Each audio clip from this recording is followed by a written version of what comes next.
I've got you.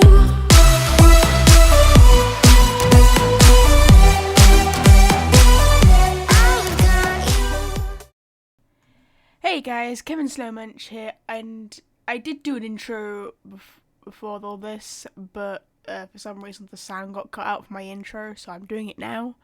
I am going to be reacting to Rainimator's new music video called Be Afraid, so I am not going to keep chatting too much, and I'm going to get straight into the video right now.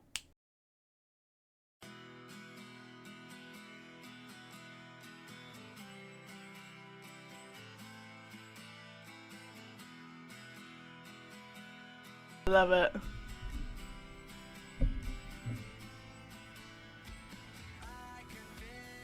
Okay, that's the map. Is that the map of the whole world? Or is that just the place that the region they're in or something?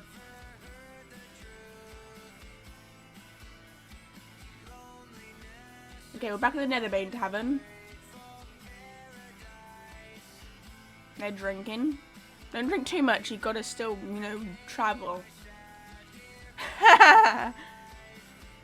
That's me right there. I'm like Ciara. Totally unimpressed.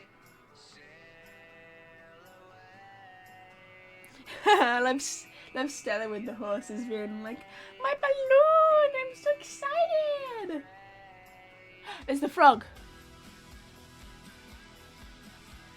I'm secretly thinking the frog is like the mastermind behind all of this.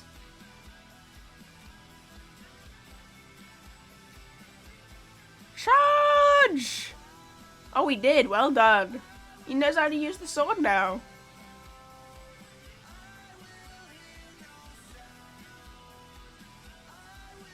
Ciara's a fucking beast.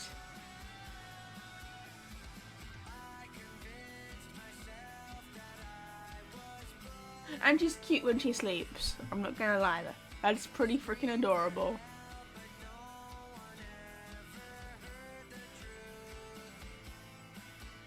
Aww, that's cute.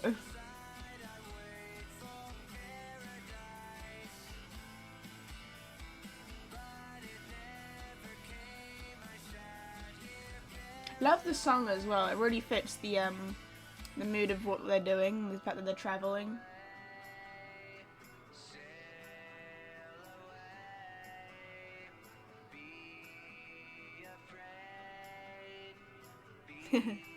I kind of feel like Kayla and Ciara have like this sibling kind of relationship. Just by the way they're like looking at each other and their facial expressions and the way they talk to each other. They're kind of like siblings. I don't know if they actually are siblings, but they kind of act like that. At least. Oh, and Stella's gone. There she is. Who's this?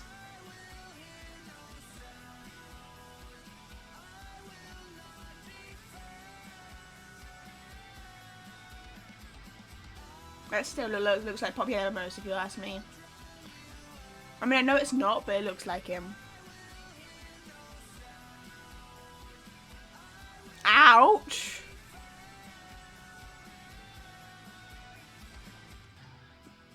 Was the punch in the face really necessary? Welcome back!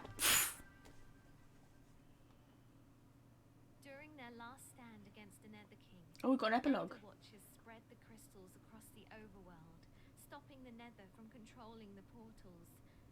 We're on a journey to reunite these crystals before the Nether King gets to them. Why would they do that? Dragon Tamer here is the Ender Watcher's chosen one. Yeah. Why put us in a race against the Nether? Oh yeah, he is the Ender Watcher, I forgot. Given them to me. King Naeus sent hunters after you because he thought the End Queen would give you the crystals. It was wise of the Watchers to deviate from the prophecy. That's true. Is it also a prophecy for me to turn into a demon? Yes!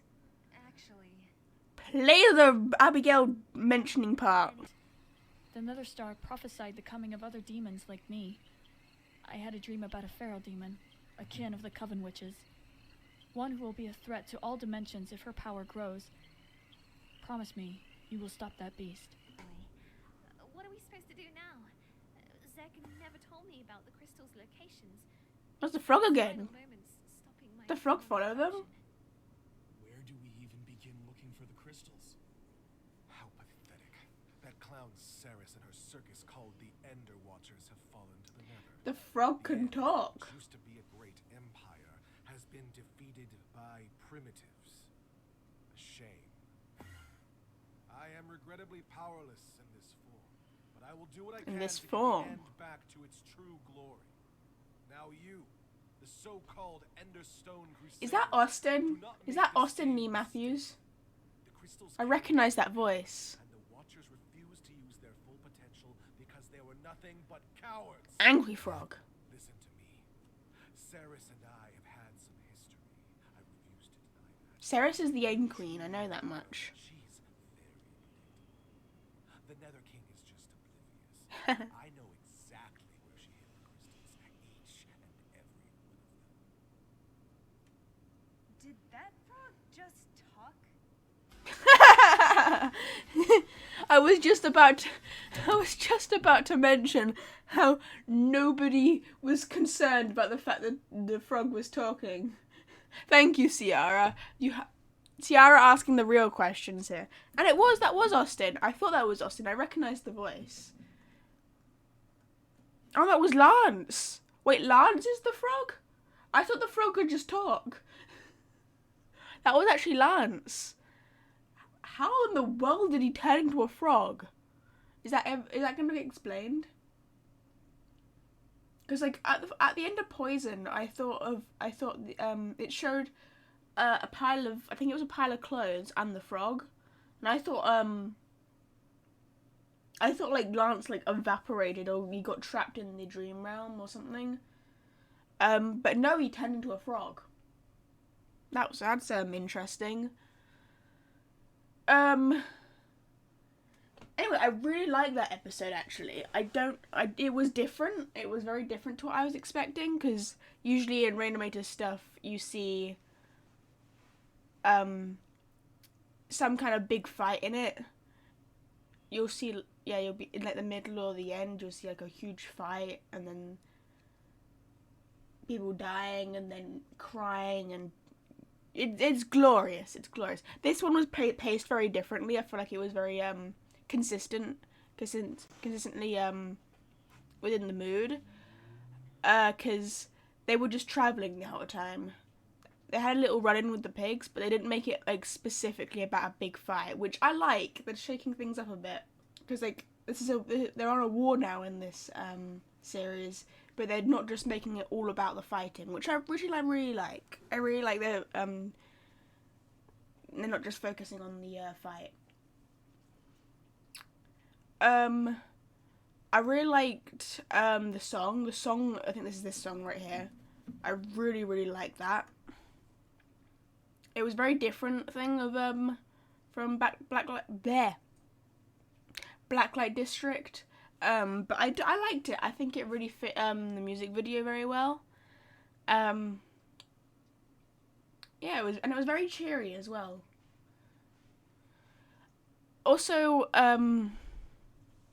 as mentioned in the video, it mentions that, I think it was Lance that mentioned, Ceres and I have had some history. I refuse to deny that. I really hope we get closure on this. Like I really hope we get like a prequel or something which shows what happened, because I'm honestly just saying this because the frog is now my new favourite character. I'm not even going to deny that. The frog is now my new favourite. But also, my overall favourite character in the series is Ceres. I've absolutely loved her since day one. And it's pretty much just because she's a big badass sword. And that's not just the reason. Don't get me wrong, there are more reasons. But she's an incredible character and I really love her. Also, they mentioned briefly about Stella, because she's now a demon. I'm curious to see what's going to happen with Stella, whether she's just a tamed demon now, or if there's more to it than that, because if you remember what Abigail said in Poison, she said, I had a dream about a feral demon, a kin of the Coven Witches. And that obviously is Stella. So, is there going to be a point where they have to fight Stella? Because she even asked Ciara and Kane, she was like, is this part of a prophecy? Which obviously it was, because Abigail mentioned that the Nether Star prophesied other demons. So, makes you think, like, what is the future for Stella? I think it is a lot bigger than just, oh, she has horns now. Like, sure, she lost control in the beginning, but there was no real harm done. Like, she beat Rain up a bit, but he's obviously still alive. But I do think it is going to be a lot bigger than just her growing horns. Anyway, another thing I have actually grown to like about Stella is before her personality. There was nothing about her personality before that differentiated her or separated her from the other characters. To me, it was just like, oh, she spoke because she can by default fight like everybody else. I mean, like, sure, she's a witch and has cool magic, and yeah, that looks really cool, but nothing about her personality really separated her out from the rest of the characters. So I like in this that they've made her so that she's more childish, she's more clingy, but she's not like a burden on the group. She's also, like, very capable of standing her ground and fighting herself, which I do like. So I like the fact that the four, I think he called them the Enderstone Crusaders. They all have very different personalities, but they all work together. It works. They all get along to some degree. I would like to see more interactions with the characters with each other, because obviously, because we saw that Stella and Rain, they were sharing marshmallows, which I thought was really cute, and it was a nice touch. I liked it. But I also hope they show other things, like other characters interacting. Like you also saw Kane and Ciara. As Kane was cooking, he kind of looked over and smiled as Ciara was asleep, which I thought was kind of adorable. I don't think, not in that way. I don't think they're like a ship or anything. I think that was more just like a brotherly, sisterly, like looking over each other kind of thing, because Kane's like almost like the big brother.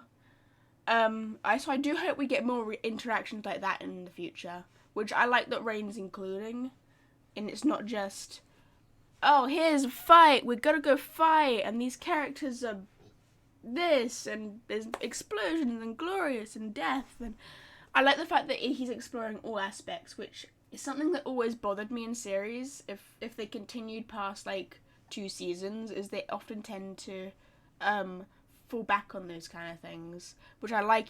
I like that he's kind of increased that. He's being more consistent with those kind of things, and adding more of that as the season goes on, as the series goes on, which I really, really like. So Rain, really good job on this one. This one's probably my new favourite. I loved it. And you've got a talking frog, which really, how can this go wrong? How can they lose the war now when they've got a talking frog? Never mind. I'm gonna end the episode here because my dogs are barking, so I apologise for that. Apologise for me ranting, but yeah, so I'm gonna see you guys in the next video. Bye! So don't